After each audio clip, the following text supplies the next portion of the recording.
Speaking of Errol Schweitzer, and we'll get to Whole Foods momentarily. Actually, let's get to that right now. Let's talk about that. Whole Foods has undergone a lot of changes over the last year and a half or so, and for a lot of small brands, a lot of entrepreneurial brands, that's the first sort of retail introduction, or that's where they want to be at least. What are these changes going to mean for entrepreneurs who want to get into Whole Foods? A lot of that still remains to be seen. They've talked about moving towards more centralized buying over the next year or two, so it's going to be probably a slow transition. And I think Whole Foods has always been a bit of a challenge for early stage companies because even when they were working on a regional basis, it was really hard to get the ear of the decision maker, of the regional buyer and others. So definitely important to align yourself with a good broker who has that access, who's in there on a regular basis. So that's going to continue to be important. And I think one of the biggest questions for a lot of people in the industry is how Whole Foods is going to stay at the forefront of bringing in innovative new items and keeping that all fresh if they're centralizing a lot of their buying. Right. Now, have you seen that already kind of take place? Are you seeing some of the local power being taken away and already given to, Austin headquarters? Not so much yet. Okay. I think we're seeing early glimpses of it, but it's still, a lot of it is still status quo for a lot of people. Okay. And I guess follow-up question to that, if Whole Foods potentially isn't the thing that everyone's after, what do you think it is going to be? I still think the whole natural channel, specialty channel is a great incubator channel for most companies. Mm-hmm. So there's groups like NCG, the Co-op Grocers Association, Infra. Every market has their leading independents, specialty gourmet type stores. So I think the whole notion of getting into these places, piloting it, figuring out the optimal price point, how to merchandise, how to tell your story. As Jerry says, making your mistakes off Broadway, I think is a good practice for a lot of companies. Yeah. I mean, there's a lot of different classes of trade at this point. For natural and organic products that didn't exist, say, 5-10 years ago. How are you advising entrepreneurs to navigate that field at this point? Yeah, so the all-purpose advice is doing your homework, and I think one of the things to definitely get up to speed on is the whole online and direct-to-consumer. I just think that's, definitely wave of the future. I think it's fascinating. I think the notion of being able to have that relationship with the consumer directly, to make yourself available nationally at a relatively low cost compared to distributors, brokers, retailers, trade spend and all of that, right, is one of the biggest things to happen. And for that, are there brands that stand out that are doing it right now? There's quite a few. I mean, one of the companies I've been working with for a while is Orgain, the organic nutritional shake and powders, and they do quite a bit of business online. A lot of it depends on your category and if it lends itself to selling online, obviously. So what's the consumer practice for buying those products? You have a terrific company here at NOSH called RX Bar, which is a protein bar. Right. They do quite a bit of business online, direct to consumer. Last year, I did some work with The Honest Company, who I'm sure you've heard of, which is non-food primarily, but they built up an amazing business. It's subscription, direct-to-consumer, around diapers, wipes, personal care, but it just is a fascinating model. And one other thing I would add to is there are some companies that I've started doing some stuff with who are supplying some of the meal kit companies. So Blue Apron and Plated and HelloFresh, which supposedly are somewhere in the 1.5 billion range now, going to be 6 billion in the next couple of years. They're selling them an item or two. Right. No trade spend, no distributor, no broker, high contribution, and hundreds of thousands in sales for some small to medium-sized companies.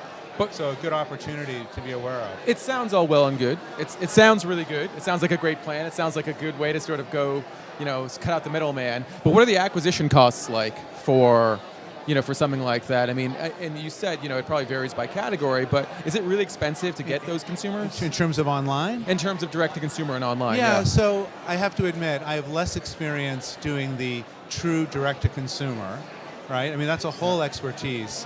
I've done work with Dancing Deer Bakery in Boston, for example, where half their business is that. So they have people who really understand search engine optimization and how to test different offers. And so there's a lot of expertise there that I don't have. But in terms of selling to online retailers, so everyone from Thrive to Abe's Market to Amazon and others, a lot of the challenge is getting your pricing right, getting the offering right, understand sort of the trade spending and the implications to your bricks and mortar customers going in, and not just stumbling and bumbling around. Right. So I guess shifting gears a little bit, Ray and I sort of started this live stream off this morning, kind of talking about, just where this whole sort of entrepreneurial food world is at right now. And from our perspective, and you've been in it, a lot longer than Decades. I have. Decades longer than me, who's been in it. Decades, too. What's your sort of, feeling taking kind of a longer term look at this of just where we're at right now? I mean, are we in this sort of renaissance period, or is that just us who haven't been around a while? No. I mean, I think it's just such an amazing interest in food, beverage, natural products, where stuff comes from, how's it grown, how's it sourced, the popularity of the food channel, the popularity of, these products going in across the board. I mean, no greater evidence than the huge growth of these products in mainstream channels. Yeah. The fact that Costco, Target, Kroger, mainstream supermarkets, unfortunately, Whole Foods has had some of these headwinds because of all the channel shifting, but it's pointing to the broad popularity of how these things are all part of long-term trends. They're not flash in the pan, fads like other things that have come and went. Right. So it's just, it's such a fertile, vibrant place to be, and it's really exciting. So where does it go from here? I guess give us a prediction. Man, I don't see any end in sight. I mean, I just think up in terms of, so let's take, for example, organic foods. I think this year they passed 40 billion, still a drop in the bucket. It's 5% or so of what people are buying at retail. And so if you start to approach what it is in Denmark or other countries in Europe and other places around the world, there's huge growth ahead for us. Categories that really didn't exist that long ago, pasture-raised eggs, just exploding. Right. All the products around protein and bone broth and meat products, like the reference to Epic earlier that Errol made. Those are all things that are just still burgeoning, nascent categories that have a lot of running room ahead for them. So I just see a lot of years of growth ahead for the industry. And Okay. I guess one last question, Well, if I may. I got to throw this in. We Oh, have go 1 for it. minute left, and I'm going to Go throw for this it. out there. Okay. A lot of opportunity, a lot of fertile ground for entrepreneurs. What are the biggest challenges that they're facing at this point? Yeah, so That's pretty much what my question was. Well, Thanks, there Ray. you go. We've been doing this a long So where time. do I I'm begin wasting on the time. challenges? I mean, there's the common sense things of all the functional areas of business, right? Yep. So how to raise capital, how to bring products to market, how to work with brokers, distributors, sell online, just figuring it all out. And I think the fact that, generally speaking, so many of these entrepreneurs are fairly collegial, willing to help each other. You can sort of network with your peers. I'm sincere when I say I think the kinds of programs you guys put on with Beverage School Online or boot camp and things like that can really get people up the learning curve quickly. So I think that solves a lot of the problems. And I also think the fine line of not being weighed down by the challenge and yet sort of knowing what you don't know and taking the time to learn it, because the big pitfalls I see are people who are so rambunctious who just want to get out there, figure it out as I go, Yep. and they end up digging deep holes. Outstanding. So a little bit of knowledge goes a long way. All right, There you 10 go. seconds. How do you sell to Trader Joe's? Show up. I mean, they want to buy directly from the principals in the company.